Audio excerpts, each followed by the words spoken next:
It's time for another pickups video, but this should be the last one, hopefully for a while.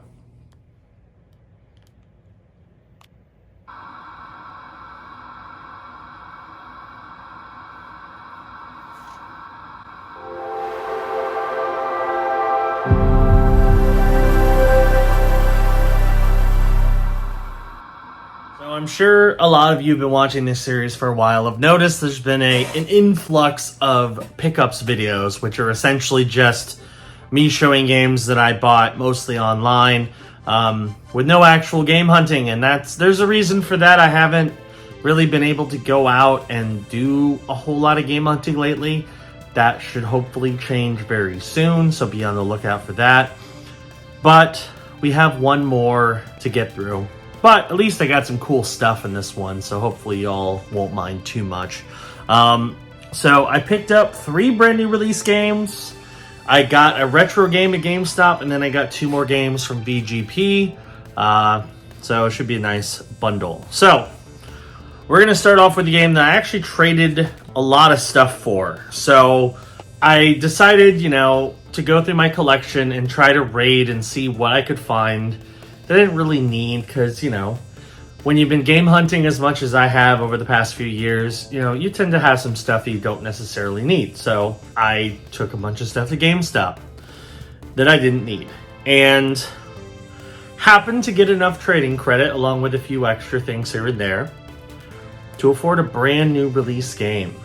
So I traded it in, and I got Final Fantasy 16 on the PS5. This is the alternate cover, which is why it looks a little different from how you would normally expect it to look.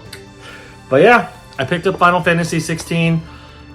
I started it. It's pretty nice so far. I mean, I'm not far into it at all, but from what I played, it's pretty cool. I will freely admit I wouldn't say I'm a big Final Fantasy person. I have several of the games. I just haven't gotten very far in any of them. But I've heard 16's good, and it's a big PS5 exclusive, so that's the main reason why I wanted to get it and jump in. So, yeah, I did that. Anyway, I paid $70 in credit, and it's worth $70 because it's a brand new release game, so there you go. The next purchase was also from GameStop, and this one is kind of funny. So, y'all might have heard about this game, and I teased it on as a short, so I'm sure you probably already know what it is. Nintendo just decided to kind of shadow drop a physical release at the end of June. And this game didn't exactly have a lot of high hopes around it. I will say I did play it.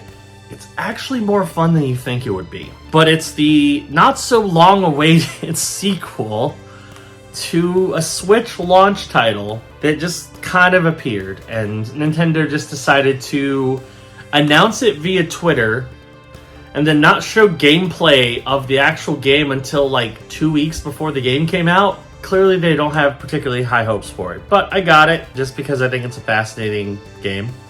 It's actually not that bad. Everybody 1-2 Switch on the Switch. So this is the sequel to 1-2 Switch, which was the Switch launch title. This game was only $30, so it's actually a pretty cheap game. For what I've played so far, I actually enjoyed it. Corey and I did a few rounds. We played mostly with phones, and what we played was pretty good. So I think this could be a decent party game if you have the right crowd, but, I don't think it's an amazing game by any stretch, but I think it's a decent party game. Paid $30 in credit for this because I got some more trading credit, and it's worth $30 because it's a new release. Along with Everybody 1-2 Switch, actually I guess this was along with Final Fantasy, I asked my GameStop what retro games they had, because once again, GameStop has started taking retro games, and they've had kind of an influx. Now you might have seen some other creators start rating their GameStop retro selection. Mine haven't had quite as big of a lineup, but they did have some good stuff. And one game I decided to pick up because it was only $5, and I happened to have my $5 reward for June available, so I picked it up. And I didn't own this Well, I did a long time ago on the collector's edition. I had to sell it back in 2020, but now I have it again, and I think it's a good pickup. We have Metal Gear Solid 4 Guns of the Patriots on the PS4, or PS3, sorry. This is the only Metal Gear game that's kind of stuck on its current platform. This has never been released outside of the PS3, so I have it now. It's rumored to be coming as part of a Metal Gear Collection Volume 2, but not confirmed yet, so I figured, might as well grab it for free from GameStop. So I paid nothing out of pocket for it because it used my credit, and it is worth $10, so I'd say that's a pretty good deal. So now we're going to go to the Nintendo eShop. Now, I meant to report on this game a while ago. I forget about digital games because they have no value, but, still buy them. So I picked up a game on the eShop that's called The Lost Child. Apparently it's like a JRPG. It was getting delisted literally a couple days before I bought it. It was on sale for $4. Normally it was like $30. So I'm like, you know what? It's an interesting looking JRPG. Might as well pick it up. So I got it for $4. Don't know anything about it. Haven't started it, but I figure if it's the one chance I got to buy it before it gets delisted, might as well. So now we're going to go to Amazon. And the next game is one that I have very mixed feelings about because I was real excited when I first started seeing gameplay of it. And then I got the game, and it became apparent why it was getting very bad reviews from most outlets. IGN gave it a 4. I don't think it's that bad, although I will say it is kind of broken to the point of being almost unplayable at this point, so it might deserve a 4. But it's good at the beginning at least, and good for a number of instances. I think with some patches it'll work better, but you're going to see more about that in a second, and I'll explain why. Park Beyond on the Xbox Series X. So if you don't know about this, this is a Namco-published theme park sim game, kind of like Planet Coaster Roller Coaster Tycoon, which ironically they just announced Roller Coaster Tycoon Adventures is getting upgraded and ported to Xbox and PlayStation. Interesting. I'm probably going to get that too. I have it on the Switch, but that's not going to run well. So I'm going to get it on Xbox, so that way I'll have 3 park sims on Xbox.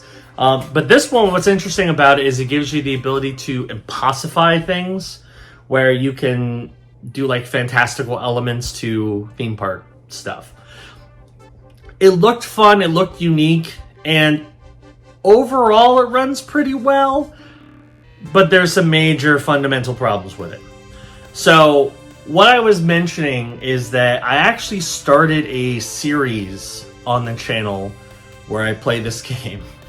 And I had to kind of abruptly stop because the game gets broken after a while to the point where it's basically unplayable. And I'm going to do a whole episode where I rant about the problems that the game has run into, so that'll be kind of the finale of it. But yeah, it's a mini-series where I play Park Beyond and I build a theme park. I just wanted to build a fun theme park to show everybody, and I think it'd be kind of cool since I used to work at a theme park to manage my own. But yeah, there's some problems with this. I don't want to go into too much detail because I'm going to go over that later. But yeah, look for a Park Beyond series coming soon to the channel. I paid $50 for this. It's a brand new game. It's worth $50. Last but certainly not least, we have our 2 games from VGP. So once again, I decided to pre-order a kind of hard to find game that used to be really, really expensive. It's still fairly expensive, although again, it's gone a little bit down in price because this is a reprint. And since I needed to pad out the amount, I picked up another limited run game on the PS5, which in hindsight, it looks okay. I don't know if it was the greatest pickup, but it's a new game to add to the PS5 collection, might as well. So we're going to start off with Bats Bloodsucker Anti-Terror Squad on the PS5. It looks like it's kind of a 2D side-scroller. It's supposed to be modeled after like an old school animated TV show. Could be fun. I don't really know. Normally I'm not like super into that type of like game, but this one could be fun. We'll see how it is. I paid $40 for this, and this was an L. It's only worth 20. It went down in price very quickly. I also will freely admit I ordered these two games several months ago. Apparently one of them was on pre-order, so because of that, the other one got delayed with it. I've noticed BGP does that. So if you order stuff from BGP, if one of the items is a pre-order, they won't send you the other one until the pre-order is out. So just keep that in mind if you're bundling multiple games together. And then the one that I actually bought this for, and this game looks interesting, and we'll see if I play it, because it is expensive, but we'll see. It looks cool. We have Deception 4 and the Nightmare Princess on the PS4. It looks like a action-adventure game. Looks pretty cool.